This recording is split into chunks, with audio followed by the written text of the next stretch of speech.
না, রাজীবা যেটা করেছে একটু ট্রাই করেছে, তো মনে হচ্ছিল যে আমরা ওই যে শাবনূর আপু সেই দুষ্টু মিষ্টি যে অভিনয়গুলো সেগুলো আমরা দেখতে পেরেছি।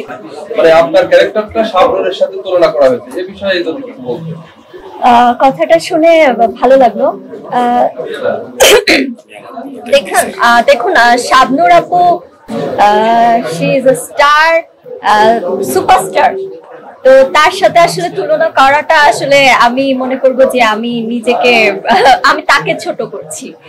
শাবনূর আপুকে আমরা সবাই ফলো করি, আমি কিন্তু ছোটবেলা থেকে শাবনূর আপুর অভিনয় দেখে কিন্তু বড় হয়েছি এবং মনের মধ্যে স্বপ্ন গেঁথেছি যে আমি সিনেমার নায়িকা হব। তো শাবনূর আপুর ক্যারেক্টারটা প্লে করতে গেলে আসলে নিজের একটা যোগ্যতা নিতে হবে, যে যোগ্যতাটা অ্যাক্টিং এর উপর ডিপেন্ড করে। তো আমি আসলে আমার যে ময়না সিনেমার ক্যারেক্টারটা, এটা লাইক শাবনূর আপুর যে কিছু সিনেমা ছিল, ওই সিনেমাতে যে একটু পাগলামি করা, একটু বাচ্চার স্বভাবের এইসব ক্যারেক্টার গুলো শাবনূর আপু খুব ভালো প্লে করতো, যার কারণে আমাদের গ্রাম বাংলা বা আমাদের বাংলাদেশের মানুষ তাকে খুব বেশি পছন্দ করত। সে রোমান্টিক, কমেডি সবকিছু এভরিথিং এ আপনার মাল্টি ট্যালেন্টেড ছিল।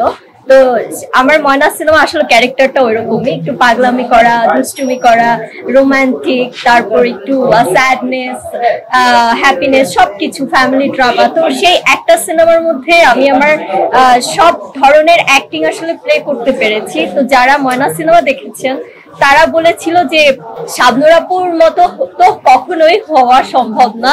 তারা বলেছিল যে না, রাজীবা যেটা করেছে একটু ট্রাই করেছে, তো মনে হচ্ছিল যে আমরা ওই যে শাবনূর আপু সেই দুষ্টু মিষ্টি যে অভিনয়গুলো সেগুলো আমরা দেখতে পেরেছি। তো এইটা আমার জন্য অনেক বিশাল অ্যাচিভমেন্ট। তো আমি মনে করি যে ন্যাচারাল অ্যাক্টিংটা আমি আপনাদের সামনে প্রেজেন্ট করতে পেরেছি, যেখানে আমার কোনো ফেক কোনো কিছু আপনারা পাবেন না। তো আশা করি ময়না সিনেমা হলে চলছে, আপনারা সবাই এখনো সময় আছে, রোজার আগে আগে আমার ময়না সিনেমাটা দেখে নেবেন।